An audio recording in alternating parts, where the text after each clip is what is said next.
We had it all dug out. It was looking great. And then a bunch of it collapsed in just like this. And we've spent the last couple hours getting it re-cleared back out of all the mud and rocks that collapsed in because we've had hard rain the last few days. So we're gonna finish up getting it all cleared back out, and then we're gonna put our ICFs in place so that if anything collapses back in, at least the ICFs will be in place and we won't have to clean it out again.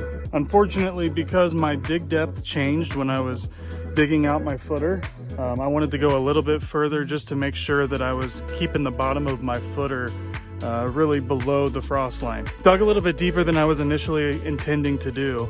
We're doing a plywood slab directly on the ground. There's not going to be any crawl space or anything like that. Because I can't dig this middle ground down, I'm going to have to raise my stem wall up.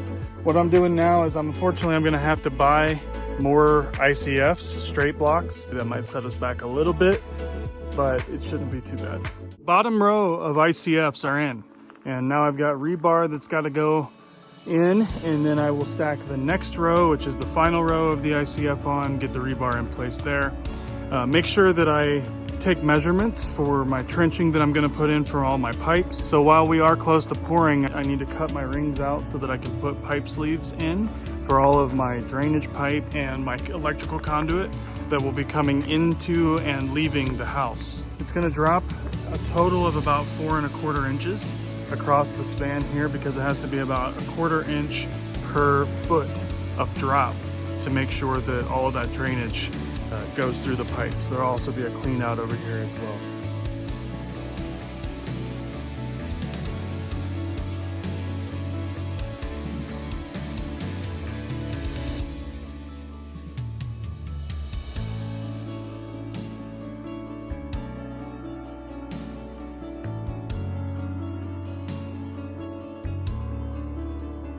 Wanted to provide a bit of a visual to explain how we're building our house. Here's the original design from when I was planning to build a wood frame house, but because the cost of wood surged so much, a steel frame house was only a little bit more expensive and it'll go together a lot easier, so we changed course a bit. We'll be building a false wall stick frame inside of the metal structure to build out a second story eventually, but we should be able to at least be dried in by the winter, and really that wasn't looking good if we were to take on an all wood structure.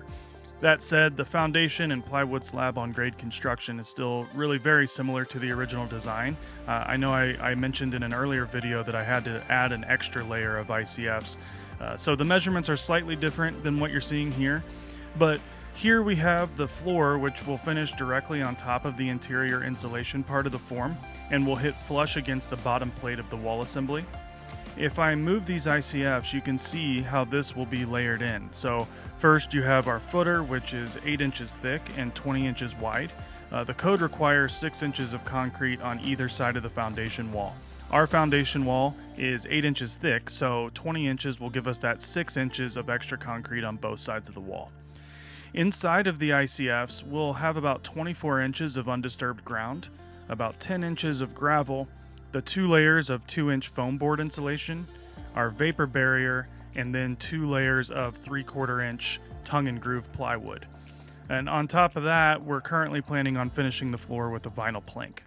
We are making a new tradition that every year on July 4th, our dinner will consist of something picked from our garden. So tonight we're gonna have lamb chops, chicken thighs on the grill, grilled vegetables, some of our own spinach that we've grown here, and a little bit of our own oregano. Right? How is it? You wanna try a bite? Let Bubba have a bite. Bye bye.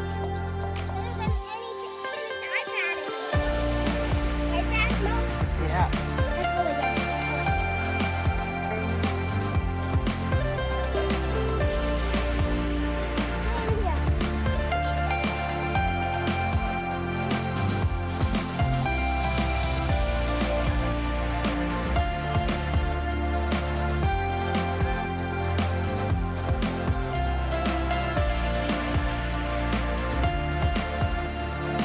After a long 3 weeks, we finally are getting our concrete poured in the ICFs today. So I've done quite a bit to get it all level, straight, braced, and I used some waterproof seal tape to tape up all my seams around all the ICFs. This time I'm doing it a little bit different. Instead of the normal chute, they're gonna bring up a pump truck, a line pump, and I've got a hose man that's gonna take that hose all the way around and just fill in the ICFs nice and neat. And I'll be able to go behind them and make sure everything is smoothed out, leveled out, use a trowel. We've got some beautiful weather today, and hopefully we don't get any blowouts. And by tonight, we will have a nice, straight, sturdy concrete foundation wall that we can start building on. So right here we have our drainage pipe sleeve, and right here coming up will be our clean out. It goes in, comes out the other side inside the wall, and drops down a 1/4 inch per foot all the way across over to that side. My other pipe sleeve is right there, so it'll drain out, and we will take that drain all the way out down the side of that hillside right there. So from the water house, we're going to trench across and run our water line in, and that intake is actually more than 2 feet below the ground level. So we have that one down there that is a secondary future use water inlet, so that if we do have to run another water line in when we get a well in the future, then we will be able to, and we'll have an open line, and we won't have to worry about tearing that line out over there. And then we also have these two here, which are going to be electrical inlets. I just went ahead and used the ABS pipe sleeves, and we'll be running a separate conduit through that pipe sleeve to get in here to where the mechanical room is going to be. In each of these ICF pieces, we have horizontal rebar and also several vertical pieces of rebar as well that comes to within 8 inches of the surface of the wall. All of mine actually come in roughly about 2 inches from the surface of the wall here, where the wall will be. We also have these all tied in with steel wire ties. And anytime a piece of rebar actually ends, you have to overlap it like this, where they say 16 to 24 inches, and all of mine are right in between there, about 18 to 24 inches overlap on each of these. And you'll see that that's tied in all the way around and all the way down through the wall.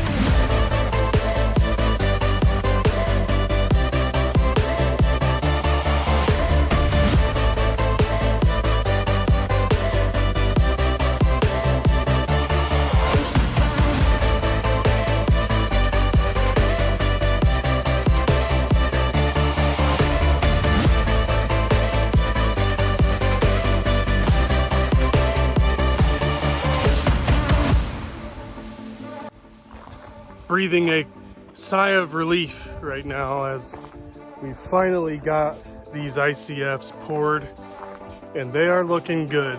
Level, square, plumb, looking good. Lengths are good, heights are good, depths are good. Concrete went in smoothly, the walls stayed nice and straight. Bracing worked out really well, even though it was a little haphazard. Big sigh of relief right now. And we can finally start framing. We'll start getting our bottom plates in, getting everything anchored in so that we can start getting metal up.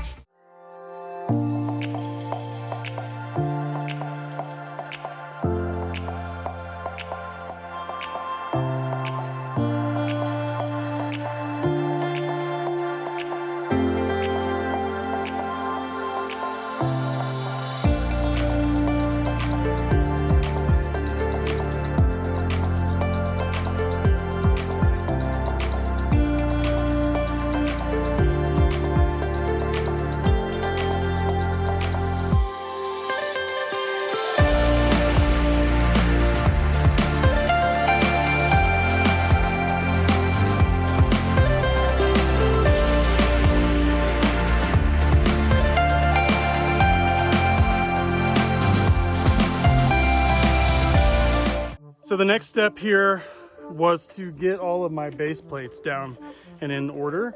So I had to kind of piece it together, make sure all the parts are the correct ones based on the instructions from the Versatube building. So I got all those in place, got them all put together, and now I need to go ahead and screw them together. I just chalk lined it out so that I have a chalk line around the entire perimeter here, so that when I drill down into the concrete for my wedge anchors, the base rails will kind of shake a little bit and might get off the line. So I went ahead and chalk lined it to make sure that every time I do that, I can just quickly move a base rail over. And they'll all be screwed together, so it's not going to be so hard. So actually, if you see, they kind of slide in right there. They slide in into sections, and so they can come apart pretty easily. So what you need to do is put screws in the side here so that they all stay together when you're moving them around and getting them in place. For this build, I'm actually going to be anchoring first, and the reason for that is because I have a PolyGuard waterproof layer that's going to go on the outside of this, plus a little rain channel that will be applied to the outside of this ICF. So what I'm going to do is I'm going to get all my base rails in place, and I'm going to lap that PolyGuard up onto this metal, and that'll actually add an extra air barrier and moisture barrier right here at this outside seam. Okay, so now I have all of my bottom plates in place. So now I need to use a hammer drill and drill down into the concrete some pre-drilled holes for my wedge anchors. So for the wedge anchors, I have two sizes. One of them is a 5/8 inch in diameter by 7 inches long, and those are going to go on the side walls, these long walls here, true walls. And then I also have 1/2 inch in diameter bolts, and those are 7 inches long as well. So basically you go 5 inches down into the concrete, because that extra 2 inches is actually accounted for in the 2x4s or the 2x3s. On the end walls, I'm only using 2x3s for this structure, and then for the side walls, they're 2x4s. So that's why the 1/2 inch diameter is a little bit smaller for those 2x3s, and then the 5/8 inch are a little bit bigger. They're wedge anchors, so you look at what we've got here. This is a wedge anchor, and so this will actually get hammered down into that pre-drilled hole, and then you use this nut, and as you tighten that up on the 2x4, it will actually push this little wedge piece right here. It'll push that out into the concrete and anchor it in.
So we've got our bottom plates all anchored in. So what's next?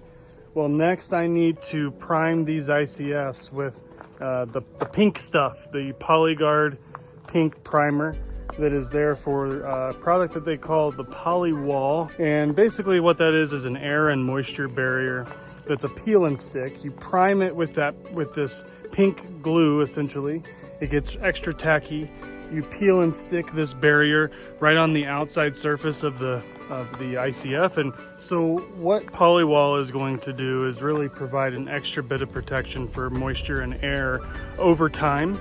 and it helps the ICF stay isolated from the dirt that is going to be backfilled in. So in addition to the polywall peel and stick membrane, we also have the polyflow that we'll be putting on the outside of that. So the polyflow is really a rain channel that helps any rain and water and moisture wick away from the foundation wall. And it has actually little T outlets at the bottom, so it basically channels all the water to these outlets. Once we get the poly wall in place, we'll get the polyflow in place, then I can actually start backfilling. We'll get some gravel up here to continue to fill out our new sandbox here.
Bye.